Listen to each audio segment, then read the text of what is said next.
കർത്താവ് നിങ്ങളോടുകൂടെ, അങ്ങേ ആത്മാവോടും കൂടെ. ലൂക്കായുടെ വിശുദ്ധ സുവിശേഷത്തിൽ നിന്നുള്ള വായന. കർത്താവേ, അങ്ങേക്ക് മഹത്വം. യേശുവിനെ കുരിശിൽ തറയ്ക്കുന്നത് ജനം നോക്കി നിന്നു. പ്രമാണികളാകട്ടെ അവനെ പരിഹസിച്ചു പറഞ്ഞു, ഇവൻ മറ്റുള്ളവരെ രക്ഷിച്ചു. ഇവൻ ദൈവത്തിന് ക്രിസ്തുവാണെങ്കിൽ, അവിടുത്തെ തിരഞ്ഞെടുക്കപ്പെട്ടവനാണെങ്കിൽ തന്നെ രക്ഷിക്കട്ടെ. പടയാളികൾ അടുത്തു വന്ന് വിനാഗിരി കൊടുത്ത് അവനെ പരിഹസിച്ച് പറഞ്ഞു, നീ യഹൂദരുടെ രാജാവാണെങ്കിൽ നിന്നെ തന്നെ രക്ഷിക്കുക. ഇവൻ യഹൂദരുടെ രാജാവ് എന്ന ഒരു ലിഖിതം അവൻ്റെ തലയ്ക്ക് മീതെ ഉണ്ടായിരുന്നു. കുരിശിൽ തൂക്കപ്പെട്ടിരുന്ന കുറ്റവാളികളിൽ ഒരുവൻ അവനെ ദുഷിച്ചു പറഞ്ഞു, നീ ക്രിസ്തുവല്ലേ, നിന്നെയും ഞങ്ങളെയും രക്ഷിക്കുക. അപരൻ അവനെ ശകാരിച്ചു പറഞ്ഞു, നീ ദൈവത്തെ ഭയപ്പെടുന്നില്ലേ?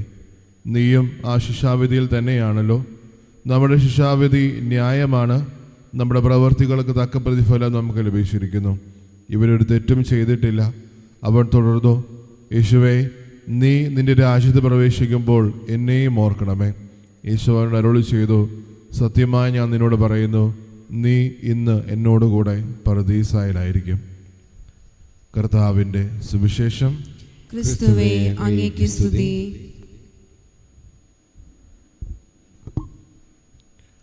ഈശ്വരത്തിൽ സ്നേഹം നിറഞ്ഞ മാതാപിതാക്കളെ, സഹോദരി സഹോദരങ്ങളെ, രാജ്യത്തെ തിരുനാളിൻ്റെ എല്ലാവിധ ആശംസകളും പ്രാർത്ഥനകളും എല്ലാവർക്കും ഒത്തിരി സ്നേഹത്തോടു കൂടി നേരുകയാണ്.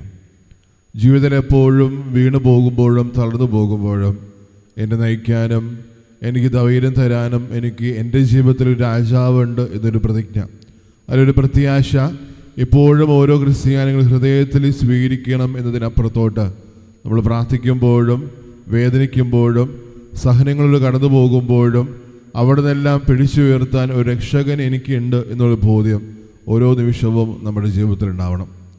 വർഷങ്ങൾക്ക് മുമ്പ് ക്രിസ്തുവിനെ പറയാനും പ്രഘോഷിക്കാനും വേണ്ടി രൂപം കൊണ്ട ഒരു സ്ഥാപനമാണ്, അല്ലെങ്കിൽ ഒരു സംഘടനയാണ് സാൽവേഷൻ ആർമി. ഓരോ പ്രാവശ്യവും എത്രത്തോളം ഭംഗിയായിട്ട് ദൈവശാസ്ത്രപരമായിട്ടും അല്ലെങ്കിൽ വിശുദ്ധ ലിഖിതം ആസ്പദമാക്കിയും ക്രിസ്തുവിനെയും ദൈവത്തെയും പറ്റി എങ്ങനെ ഭംഗിയായിട്ട് പറഞ്ഞു കൊടുക്കാമെന്ന് അവരോരോ പ്രാവശ്യം ചിന്തിക്കുകയുണ്ടായി. അങ്ങനെ ഈ ഒരു സംഘടന മുന്നോട്ട് പോകുന്ന ഓരോ സമയവും അവരുടെ സാഹചര്യത്തിനൊത്ത് ഓരോ ആൾക്കാരെ അവർ ട്രെയിൻ ചെയ്യുമ്പോഴും അല്ലെങ്കിൽ അതിനുവേണ്ടി ഓരോരുത്തരെ സന്നദ്ധനാക്കുമ്പോഴും ചെന്ന് കയറുന്ന ഓരോ സ്ഥലങ്ങളിലും ഓരോ ഇടങ്ങളിലും ക്രിസ്തുവിനെ പറ്റി പറയുന്ന ആ ഒരു മധുരത്തിൽ പലപ്പോഴും അത് ആൾക്കാർ ഹൃദയത്തിൽ സ്വീകരിച്ചിരുന്നു. അങ്ങനെ ഇവർ കടന്നു പോകുന്ന ഓരോ പ്രസംഗവേദികളും കണ്ട് ഒരു മനുഷ്യന് ആകർഷണനായിട്ട് ഈ ഒരു സാൽവേഷൻ ആർമിയിലേക്ക് കടന്നു വന്നോട്ടെ എന്ന് ചോദിക്കുകയാണ്.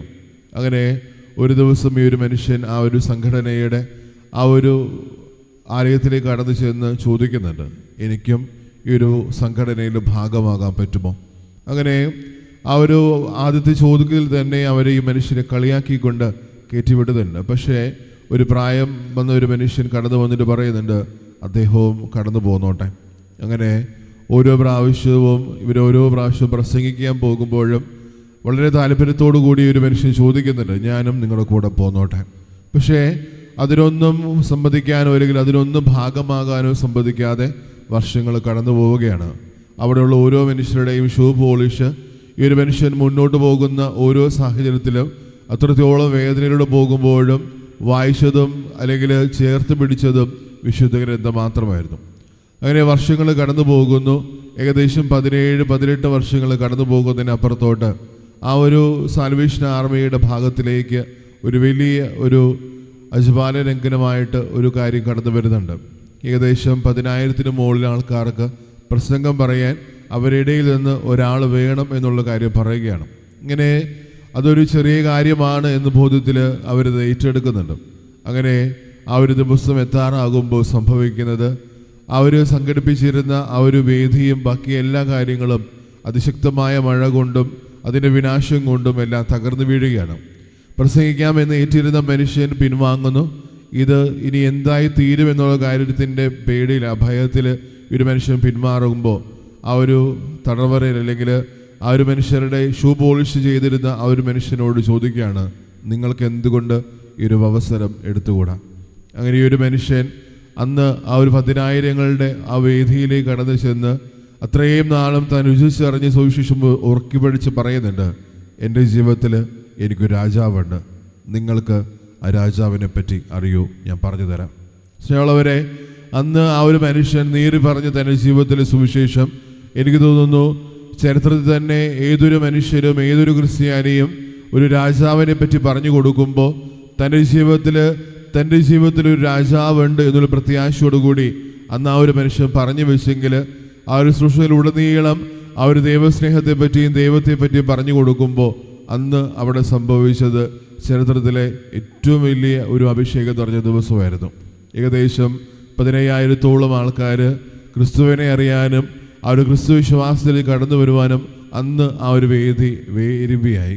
സ്നേഹമുള്ളവരെ, തിരിച്ചറിയേണ്ടത് നമ്മുടെ ആത്മീയ ജീവിതത്തിൽ പലപ്പോഴും നമ്മൾ തളർന്നു പോകുമ്പോഴും വേദനിച്ചു പോകുമ്പോഴും ഒരു പക്ഷേ ഒരു സുവിശേഷത്തിലെ പോലെ കളിയാക്കലുകളും ഒറ്റപ്പെടലുകളും വെല്ലുവിളികളും നമ്മുടെ ജീവിതത്തിലും ആവർത്തിക്കുന്നുണ്ട്. പക്ഷേ എന്തുകൊണ്ട് ആ ഒരു നല്ല കള്ളനെ പോലെ എന്നതിനേക്കാൾ അപ്പുറത്തോട്ട് എൻ്റെ ജീവിതത്തിലും എനിക്കൊരു രാജാവുണ്ട് എന്ന് എനിക്ക് പറയാൻ എത്ര പേർക്ക് സന്നദ്ധതയോടുകൂടി നമ്മുടെ ജീവിതം മുൻനിർത്തി പറയാൻ പറ്റും? കാരണം പലപ്പോഴും തളർന്നു പോകുമ്പോഴും വേദനിച്ചു പോകുമ്പോഴും ഇത് ജീവിതത്തിൻ്റെ ഭാഗമാണെന്നതിനപ്പുറത്തോട്ട് എൻ്റെ ജീവിതത്തിൽ ഇതൊക്കെയാണ് എന്നുള്ള പ്രത്യാശയിൽ പലപ്പോഴും ആയിരിക്കുമ്പോൾ അത് നിരാശയിലേക്ക് കൂപ്പുകൂത്തുമ്പോഴും പലപ്പോഴും ഒരു രാജാവുണ്ട് എന്നുള്ള കാര്യത്തിൽ പലപ്പോഴും നമ്മൾ പുറകോട്ട് പോകുന്നുണ്ട്.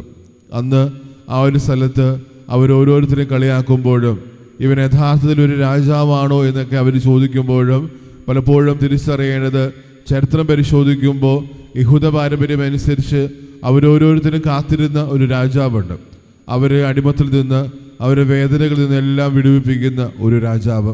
പക്ഷേ ചിഹ്നങ്ങളായിട്ടും ചരിത്ര സംഭവങ്ങളായിട്ടും അവർ കാത്തിരുന്നും പ്രതീക്ഷിച്ചിരുന്നതിന് അപ്പുറത്തോട്ട് സ്നേഹം കൊണ്ട് അവരോരോരുത്തരും കീഴ്പ്പെടുത്താൻ കടന്നു വന്ന തമ്പുരാനെയാണ് അവരുടെ ജീവിതത്തിൽ രാജാവായിട്ട് സ്വീകരിക്കേണ്ടിരുന്നത്. പക്ഷെ പലപ്പോഴും ആ ഒരു സ്നേഹത്തിൻ്റെ അടയാളത്തിൽ ആ ഒരു സ്നേഹത്തിൻ്റെ കീഴ്പ്പെടുത്തൽ പലപ്പോഴും ഒരു രാജാവായിട്ട് സ്വീകരിക്കാൻ പലപ്പോഴും അവർക്ക് മനസ്സുകൊണ്ട് പറ്റിയില്ലെങ്കിലും പിന്നീട് നമ്മൾ കാണുന്നുണ്ട് ഈ ഒരു രാജാവ് സ്നേഹം കൊണ്ട് ലോകത്തെ കീഴടക്കുന്നത്. സ്നേഹമുള്ളവരെ, ജീവിതത്തിൽ തിരിച്ചറിയേണ്ട ഒരു കാര്യം, എൻ്റെ ജീവിതത്തിൽ ഞാൻ ഏറ്റുപറയുകയും വിശ്വസിക്കുകയും ചേർത്ത് പിടിക്കുകയും ചെയ്യുന്ന ഈ ഒരു രാജാവിനെ എൻ്റെ ജീവിതത്തിൽ എത്രത്തോളം ഞാൻ ഹൃദയത്തിലേക്ക് ചേർത്ത് വയ്ക്കുന്നു, അല്ലെങ്കിൽ ഈ രാജ്യത്തിൻ്റെ ഭാഗമായിട്ട് ഞാനും അവൻ്റെ രാജ്യത്തിലേക്ക് പ്രവേശിക്കാൻ സന്നദ്ധനാകുമ്പോൾ എനിക്കും ഒരു രാജാവുണ്ട് എന്നുള്ള കാര്യം എൻ്റെ വീഴ്ചയിലും തകർച്ചയിലും എൻ്റെ പോരായ്മയിലും ഓരോ പ്രാവശ്യവും മറ്റുള്ളവർ വേദനിപ്പിക്കുമ്പോഴും വെല്ലുവിളി എൻ്റെ ജീവിതത്തിലേക്ക് സമ്മാനിക്കുമ്പോഴും എത്രത്തോളം ഭംഗിയായിട്ട് എൻ്റെ ജീവിതത്തിലും ഈ ഒരു ക്രിസ്തുരാജിനെ പറ്റി എനിക്ക് പറയാൻ പറ്റുന്നു എന്നുള്ള കാര്യം നമ്മളെപ്പോഴും ആത്മശോധന ചെയ്യണം. തമ്പുരാൻ നമ്മൾ ഓരോരുത്തരും സമർത്ഥമായിട്ട് അനുഗ്രഹിക്കട്ടെ. പിതാവിൻ്റെയും പുത്രൻ്റെയും പരിശുദ്ധാത്മാവിൻ്റെയും നാമത്തിൽ ആമേൻ.